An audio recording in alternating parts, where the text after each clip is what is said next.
नमस्कार दोस्तों।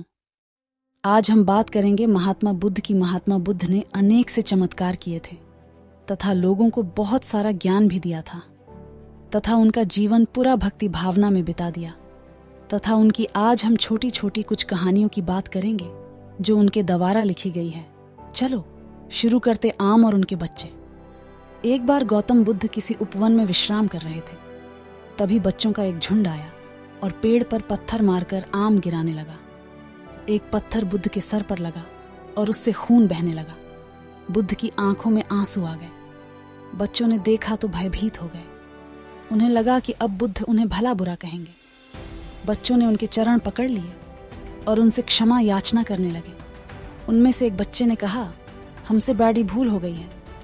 मेरी वजह से आपको पत्थर लगा और आपके आंसू आ गए। इस पर बुद्ध ने कहा, बच्चों, मैं इसलिए दुखी हूं कि तुमने आम के पेड़ पर पत्थर मारा तो पेड़ ने बदले में तुम्हें मीठे फल दिए, लेकिन मुझे मारने पर मैं तुम्हें सिर्फ भय दे सका। नंबर 2, अमृत की खेती।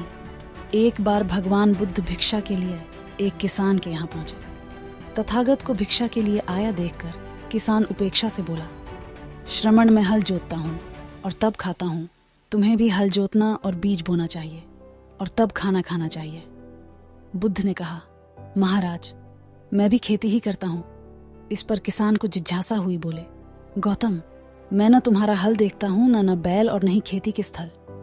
तब आप कैसे कहते हैं कि आप भी खेती ही करते हैं? आप कृपया अपनी खेती के संबंध में समझाएं। बुद्ध ने कहा, महाराज, मेरे पास श्रद्धा का बीज तपस्या रूपी वर्षा, प्रजा रूपी जोत और हल है, पाप भीरुता का दंड है, विचार रूपी रस्सी है स्मृति, और जागरूकता रूपी हल की फाल और पेनी है। मैं वचन और कर्म में संयत रहता हूँ। मैं अपनी इस खेती को बेकार घास से मुक्त रखता हूँ और आनंद की फसल काट लेने तक प्रयत्नशील रहने वाला हूँ। अप्रमाद मेरा बैल है जो बाधाएं देखकर भी पीछे मुंह नहीं मोड़ता है। वह मुझे सीधा शांति धाम तक ले जाता है। इस प्रकार मैं अमृत की खेती करता हूँ। मृत्यु के उपरांत क्या है? चलो जानते हैं। आज एक बार बुद्ध से मलुक्य पुत्र ने पूछा, भगवान, आपने आज तक यह नहीं बताया कि मृत्यु के उपरांत क्या होता है। उसकी बात सुनकर बुद्ध मुस्कुराए।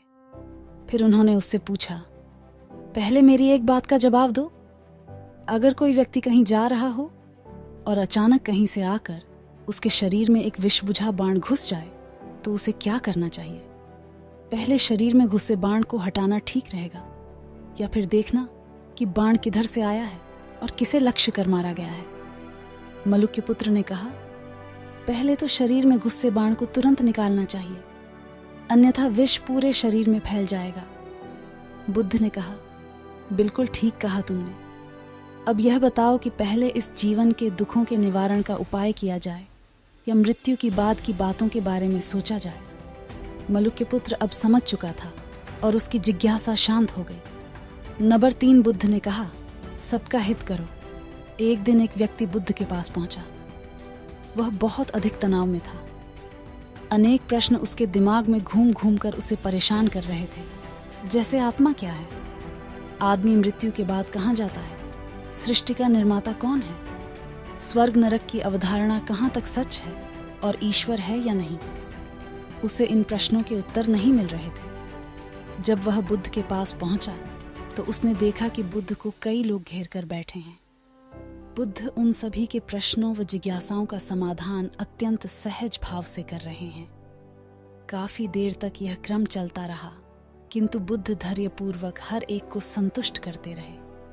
बेचारा व्यक्ति वहां का हाल देखकर परेशान हो गया। उसने सोचा कि इन्हें दुनियादारी के मामलों में पड़ने से क्या लाभ। अपना भगवत भजन करें और बुनियादी समस्याओं से ग्रस्त इन लोगों को भगाएं। किंतु बुद्ध का व्यवहार देखकर तो ऐसा लग रहा था मानो इन लोगों का दुख उनका अपना दुख है। आखिर उस व्यक्ति ने पूछ ही लिया, महाराज, आपको इन सांसारिक बातों से क्या लेना देना?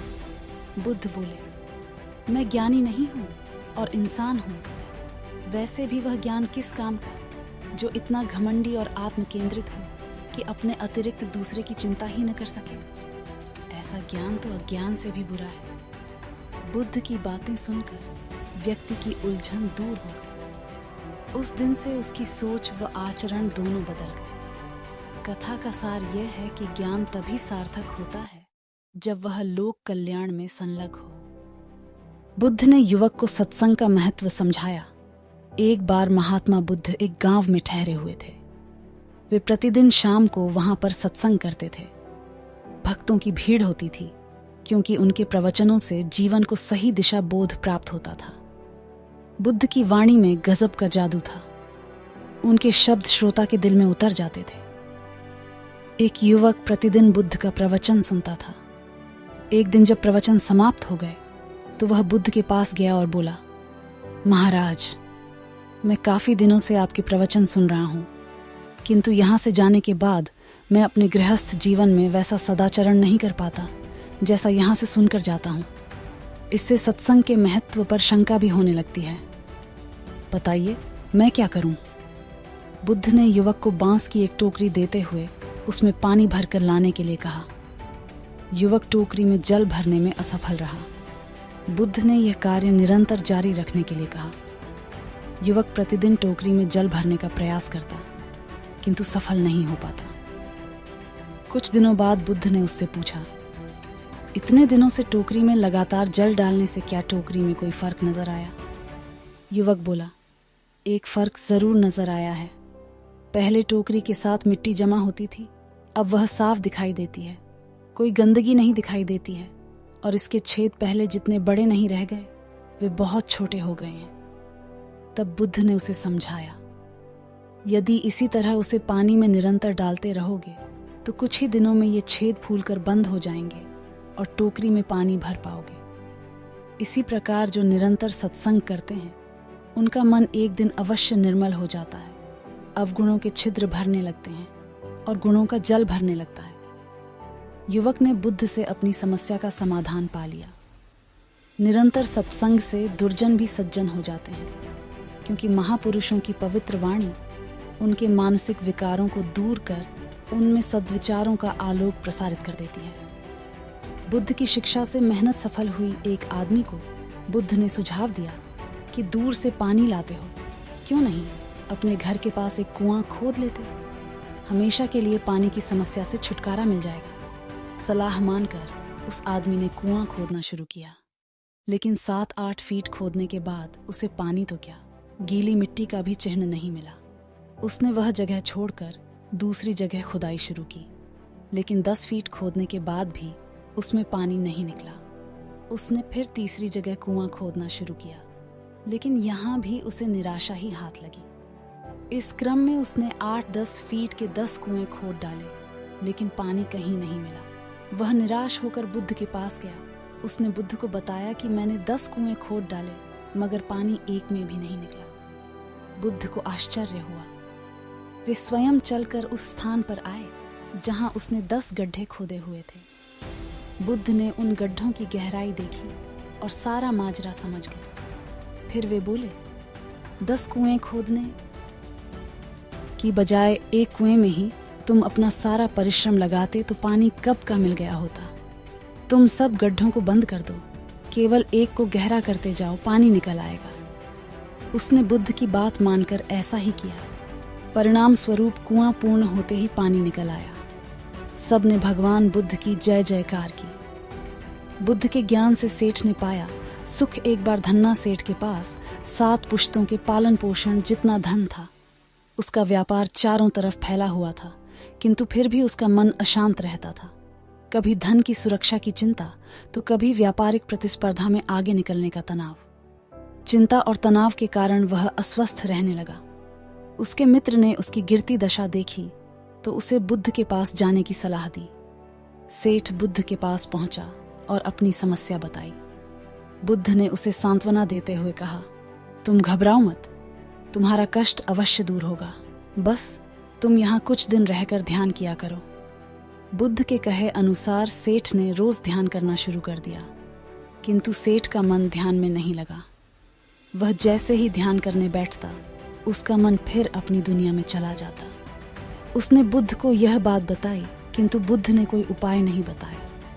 थोड़ी देर बाद जब सेठ बुद्ध के साथ वन में सायंकालीन भ्रमण कर रहा था, तो उसके पैर में एक कांटा चुभ गया।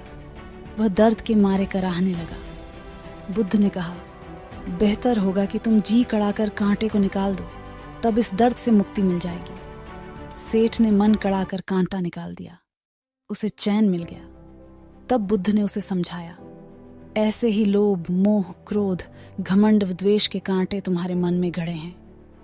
जब तक अपने मन की संकल्प शक्ति से उन्हें नहीं निकालोगे, अशांत ही रहोगे। सेठ का अज्ञान बुद्ध के इन शब्दों से दूर हो गया और उसने निर्मल हृदय की राह पकड़ ली। अपनी कुप्रवृत्तियों से मुक्ति के लिए संकल्पबद्धता अनिवार्य है। जब तक व्यक्ति दृढ़ निश्चय न कर ले, वह अपनी गलत आदतों से मुक्त नहीं हो सकता। धन्यवाद दोस्तों, जल्द ही मिलते हैं अगले सुविचार में। आपको वीडियो अच्छा लगा हो तो चैनल को सब्सक्राइब और लाइक करें। धन्यवाद। आपका दिन अच्छा हो।